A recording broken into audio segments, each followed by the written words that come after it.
What's up, beautiful people? Today we're going to be checking out one of the concerns a lot of world leaders have been having. Previously, we saw the President of America, Biden, sit with the Prime Minister of Israel, and they said that they'll make sure Iran doesn't get their hands on a nuclear weapon. Well, in this one, it seems the Saudi Crown Prince is also making the same declaration.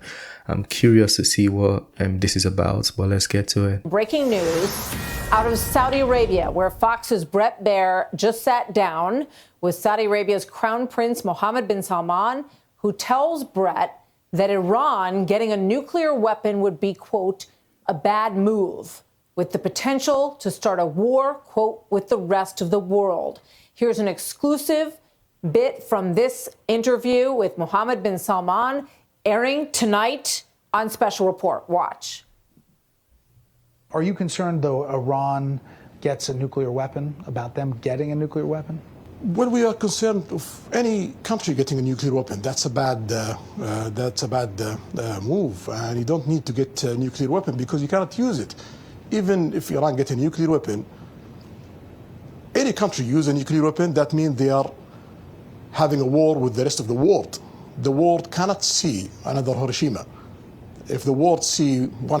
Wait. Fox News lied on this one. They said he's concerned of Iran getting a nuclear weapon, but he's saying he's concerned of any country getting a nuclear weapon. And his example is even reflective of America. It's like, we do not want to see another Hiroshima. Who did the Hiroshima? It was America, right? So yeah, he's not saying Iran precisely. He said any country. Well, let's take it back. Maybe I spoke too soon, but let's take it back. You cannot use it. Even if Iran gets a nuclear weapon, any country use a nuclear weapon, that means they are having a war with the rest of the world. The world cannot see another Hiroshima. If the world see 100,000 people dead, that means you are in a war with the rest of the world. So it's a useless effort to reach a nuclear weapon because you cannot use it. If you use it, you got to have a big fight with the rest of the world. If they get one, will you? If they get one, we have to get one. Fascinating. Special Report anchor Brett Baier joins us now from Saudi Arabia. Brett, good to have you with us. Fascinating interview, and that is just the beginning. Martha, good afternoon, your time. It is really fascinating. There are historic moments in this interview. First of all, it's the first interview that His Royal Highness the Saudi Crown Prince has ever done in all English. He answers every question that I bring to the table in an hour-long interview, both a sit-down and a walk-and-talk portion. We talk about everything, including his vision here. I'm on the Red Sea in the island of Sindala, the first project in the Neom project. They're building all kinds of things, trying to bring tourists in. They answer the questions, he answers them, about human rights and 9/11 and Jamal Khashoggi, about the world and all the leaders he talks to, about the U.S. relationship. And take a listen to this about the negotiations for normalization with Israel. What would it take for you to agree to normalize relations with Israel? Well, there is approach from President Biden administration to get to that point. For us, the Palestinian issue is very important. We need to solve that part, and we have a good negotiations continue. Till now, we gotta see where it will go. We hope that it will reach a place that it will ease the life for the Palestinians and get Israel back, as a player in Middle East. There were reports that you had suspended talks. No, that's not true. Not true. So you think, if you were to characterize it, are you close? Every day we get closer. That is significant, and that will have major repercussions around the Middle East. There was a report the other day that the talks had been suspended between Saudi Arabia and Israel.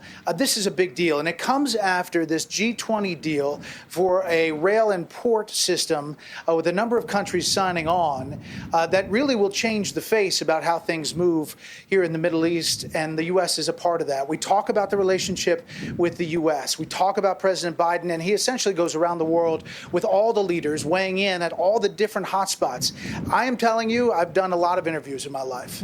I have never had this much news in one interview at the same time. Wow. Well, we look forward to seeing it tonight. And, you know, it seems a lot more leaders are willing to be expressive. We saw an interview Putin gave the other day. He was really vocal, verbalizing a lot of things, like he was willing to talk. So it seems the era where we are at right now, leaders want to be truthful, they want honesty, at least because they sense people are demanding for honesty. Not in every country though, not every leader. You know, you guys, you know the leaders I'm talking about. The leaders that still speak in a scripted manner and go round and round in loops. You know those leaders. You know, there's also been interesting moves with China and Saudi Arabia, and I look forward to hearing more about that as he, sort of takes us around, because the dynamic with Saudi Arabia and where their shift is, where the gravitas is in terms of their relationships with others is hugely important.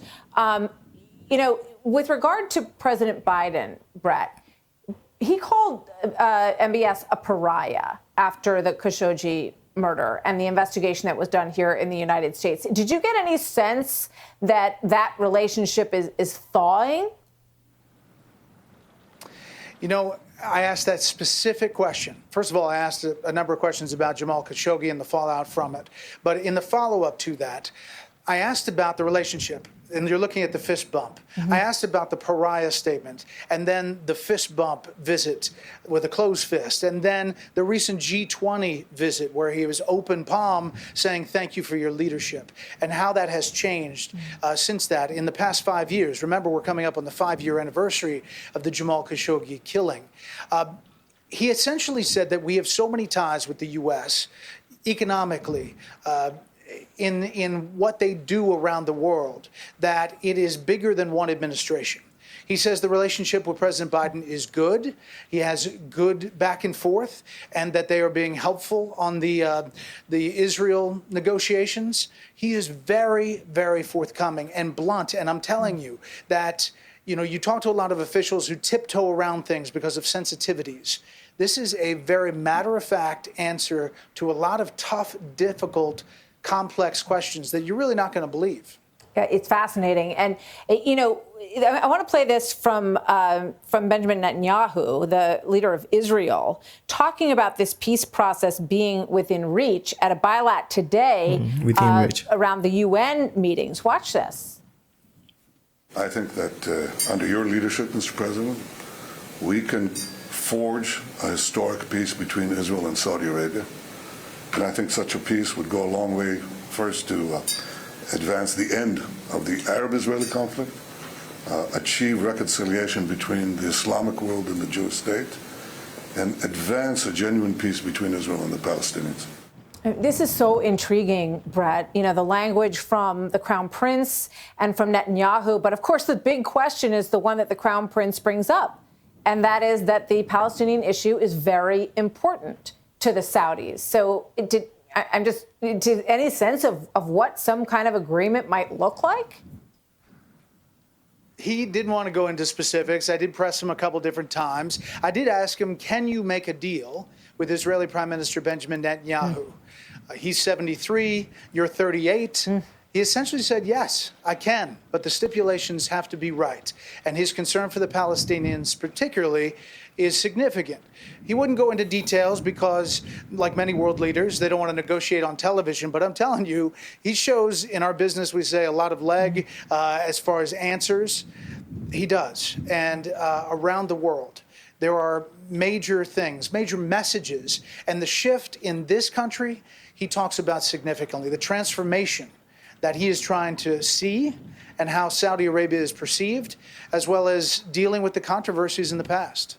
He seems to be a smart guy. Yeah, it's very interesting, the changes that have been made there in Saudi Arabia in just recent years in terms of freedoms for women are extraordinary. They can, do things we take for granted, like going to a sports stadium and driving a car. And with some regulations, they can start businesses and all of those things, Brett. So I look forward to hearing what he has to say about that. I'm also, of course, curious, and I know our viewers will be as well, about the energy situation. It feels like every time the White House and the Biden administration have tried to get cooperation from Saudi Arabia in terms of opening up the spigots a little bit, while price pressures have been really onerous for Americans, they really haven't gotten much love back on any of that.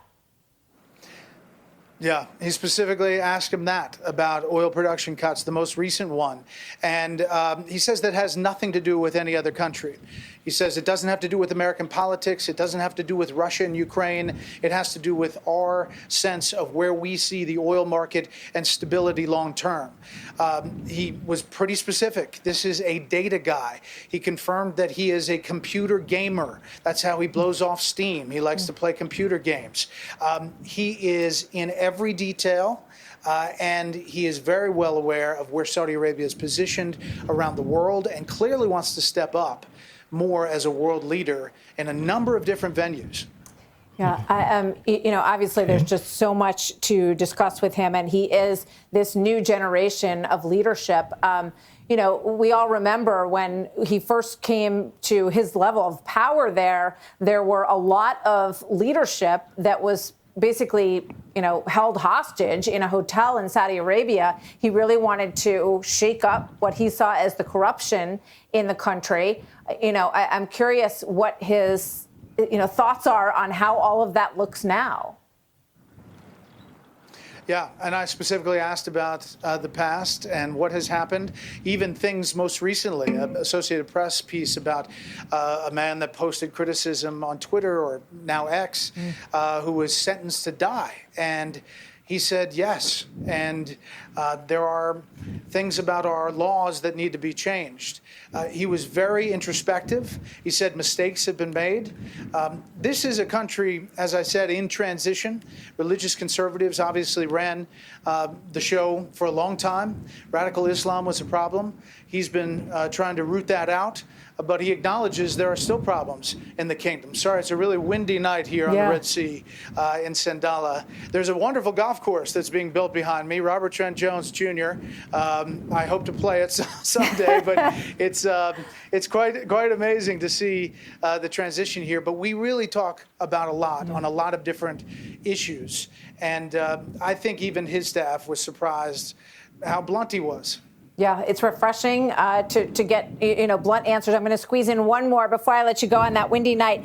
The Abraham Accords, obviously, there was a lot of progress that was made under the Trump administration with reopening relations between Israel and some of those countries, in some of the Arab countries. And there was a feeling at that point that it was close in terms of Saudi Arabia and Israel. And you touched on that in your first answer from him. Did he give you any sense of the difference between dealing with the Trump White House and the Biden White House? Yeah, I mean, he talked a little bit about that. I actually asked him about Jared Kushner. I asked him about investments that the Saudis have made. Listen, we talked about a lot. He says that it's from administration to administration, he's still dealing with America. It is frustrating as a country dealing with changing foreign policy, he said, every 4 to 8 years, but we deal with it because we are one-minded. He said we are, focused on our goals. And by the way, Martha, those goals keep shifting, because he is putting a lot of pressure on all these ministers of different places, tourism, sports, music, all these different ministers, energy, and they're giving them specific data goals. They're hitting them and then setting new goals. So his Vision 2030 he talks about, and I asked him about what Saudi Arabia is going to look like in 2040 and 2050. Yeah. It's fascinating, and I guarantee you that this leader, despite all the criticism and controversy, is going to be around in the Middle East for a long, long time. Fascinating power player. And just to tease forward, I know you also asked him some questions that will be of interest to the 9/11 families as well. Brett, we will be watching every minute of this on Special Report. Great to see you in Saudi Arabia with this fascinating interview with the Crown Prince Mohammed bin Salman coming up tonight on Special Report. Thanks, Brett. We'll see you back here when you get back. Safe travels. All right. See you, Martha. You bet. Hey, Sean. Yeah, I'd like to see the full interview. Seems like it went very well. If he really was as expressive as they say he was, maybe he's trying to be honest. He's trying to show that he's honest. He has good intentions. Maybe I don't really know about his rule or his leadership just yet. I haven't looked much into Saudi Arabia, but I'll check it out. I'll check it out. The world right now, we really need everybody to get along, and that's what people are saying the G20 achieved, or at least advanced towards achieving. But I really want to see everybody get along. Saudi Arabia, Israel, Russia, America, Ukraine, China, everybody. African countries are trying to do the same thing too in Africa, because we don't need any of this friction anymore. People are speculating of World War III already. The speculation has been ongoing for a long time. And you'd be surprised how many countries have thousands of nuclear weapons just lurking around. So in the case of World War III, humanity might not exist. That's why we need to get along. Anyways, this is the end of this video. Feel free to share your thoughts on that one. I think it was quite interesting. He did not say or express concerns on just Iran having nuclear weapons, but the generality of everybody having nuclear weapons. That's where he showed his concern, not precisely Iran. Correction, Fox News. Smash the like button, subscribe, and I'll see you on the next one. Peace. I made this bed on my own.